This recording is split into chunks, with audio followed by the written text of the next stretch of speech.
Na noite de Natal de 1914, soldados que estavam há meses tentando se matar simplesmente pararam de atirar. Eles saíram das trincheiras, apertaram as mãos, enterraram seus mortos e até jogaram uma partida de futebol.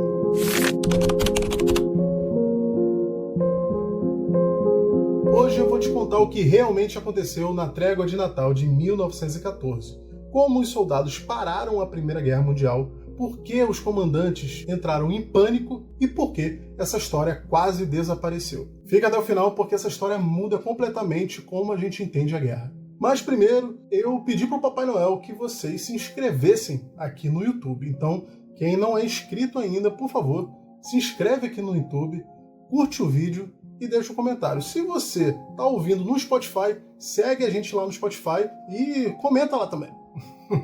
A Primeira Guerra começou com uma promessa falsa. A promessa era que ia ser rápido, que ia acabar antes do Natal.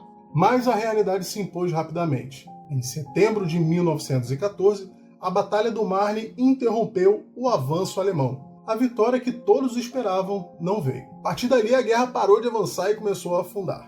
Exércitos inteiros começaram a fazer enormes trincheiras, porque não tinha outra saída.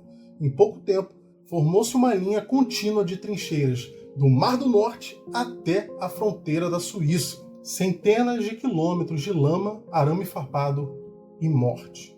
O que existia agora era um impasse sangrento. Dias e noites sem avanço, ataques que custavam milhares de vidas por alguns metros de terra. Quando o Natal de 1914 chegou, o entusiasmo do começo já tinha desaparecido.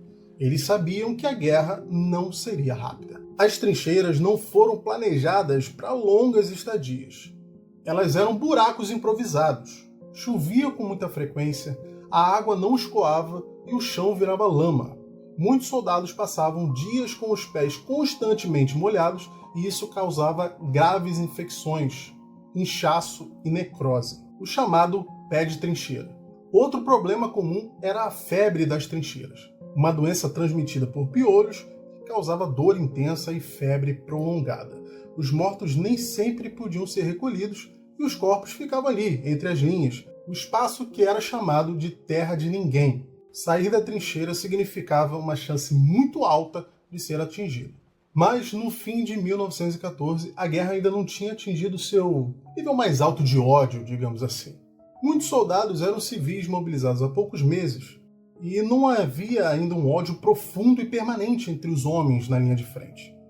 Em vários setores da frente ocidental surgiu um comportamento informal que depois foi conhecido como live and let live, ou seja, viva e deixe viver. Muitos soldados faziam uma certa vista grossa quando estavam fazendo patrulhas, ou então quando via o inimigo sair da trincheira.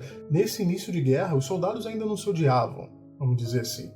Principalmente os britânicos e os alemães, muitas das vezes, até poderiam ter se conhecido em algum momento. Muitos alemães nessa época aí trabalhavam na Inglaterra, inclusive, principalmente em Londres. Então, muitos falavam inglês. E era até comum eles conversarem através das trincheiras, gritando um para o outro. Tinha até acontecido algumas pequenas tréguas para poder retirar os corpos ali da área de ninguém. Então, os soldados já tinham entendido que atirar sem parar não fazia sentido. Mas, na noite de Natal de 1914, alguma coisa mudou. Em alguns setores ocupados por tropas alemãs, as trincheiras foram decoradas com pequenas árvores e velas foram acesas nas bordas dos parapeitos. Não era um gesto estratégico, era o costume de Natal sendo levado para as trincheiras. Pouco depois, soldados alemães começaram a cantar Stille Nacht, que é noite feliz aqui pra gente. E do outro lado das trincheiras, os britânicos reconheceram a música e responderam cantando versões em inglês do mesmo hino. O soldado Brian Williams, do exército britânico, escreveu em uma carta no final de dezembro de 1914 que as canções eram seguidas por aplausos de um lado e de outro, até que, em alguns pontos, ambos passaram a cantar juntos.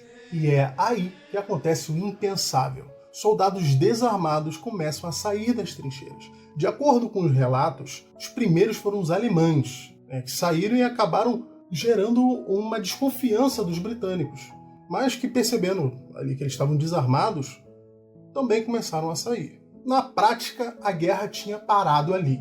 Os soldados começaram a trocar alguns itens simples: cigarros, chocolates, charutos, bebidas alcoólicas e pequenas lembranças pessoais. Muitos desses soldados, dos dois lados, receberam vários presentes, até do próprio governo, né? Principalmente os cigarros e os charutos, para tentar levantar o moral do pessoal ali durante o Natal. O soldado britânico Henry Williamson, em carta enviada à mãe em 26 de dezembro de 1914, escreveu que britânicos e alemães se encontraram no terreno entre as trincheiras. Eles apertaram as mãos e trocaram presentes durante todo o dia de Natal. E em vários pontos do fronte, a trégua possibilitou uma coisa que tinha sido impossível por várias semanas, que era enterrar os corpos. O capitão Robert Miles escreveu uma carta publicada em jornais britânicos em janeiro de 1915. O dia de Natal foi marcado por uma trégua não autorizada, mas claramente compreendida e respeitada por todos os envolvidos. Mas e o futebol? Existem registros que mostram que realmente aconteceu. O tenente alemão Kurt Zenmischk, do 134º Regimento de Infantaria Saxão, anotou em seu diário em 25 de dezembro de 1914. Os ingleses trouxeram uma bola de futebol e logo um jogo animado começou.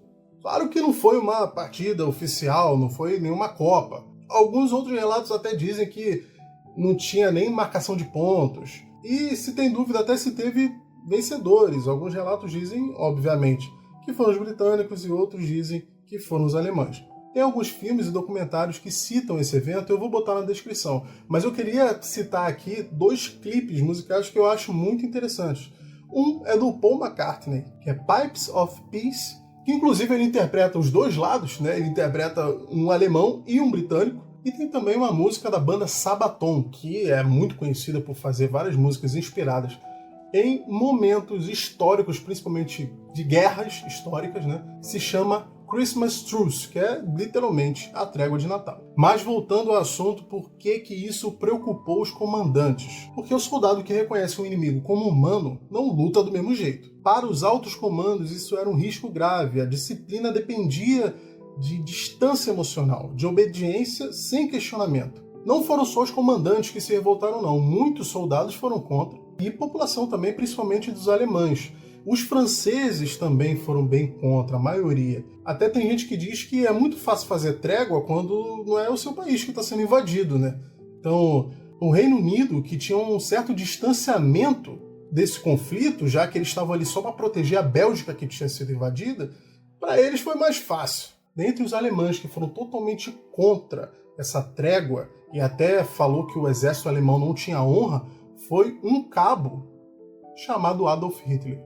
A gente fala dele em outro episódio. Em vários pontos do fronte, o fim dessa trégua foi sinalizada com tiros para o alto. Era um aviso. Acabou, voltem para suas trincheiras. Não houve punições imediatas naquele momento, mas a tolerância tinha acabado. E o ano de 1915 marcou uma mudança significativa no combate. A guerra se tornou muito mais brutal. A escala da violência aumentou, novas armas foram introduzidas, novas táticas passaram a ser usadas. O uso de gás venenoso começou a aparecer no campo de batalha. Os bombardeios se tornaram mais constantes e intensos, e as ofensivas passaram a ser planejadas para causar um desgaste contínuo. Nenhuma nova trégua espontânea aconteceu daquela forma. O que aconteceu no Natal de 1914 não se repetiu.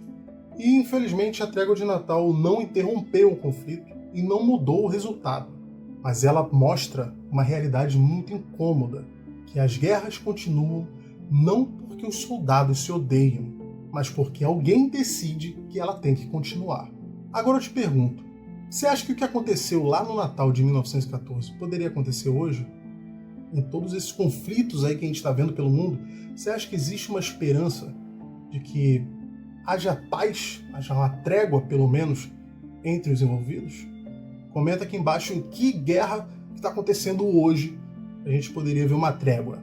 E é claro que, se você assistiu até aqui e ainda não se inscreveu, eu preciso te lembrar que você precisa se inscrever para não perder nenhum episódio novo do Resenha Épica, né? Feliz Natal, boas festas para todo mundo aí.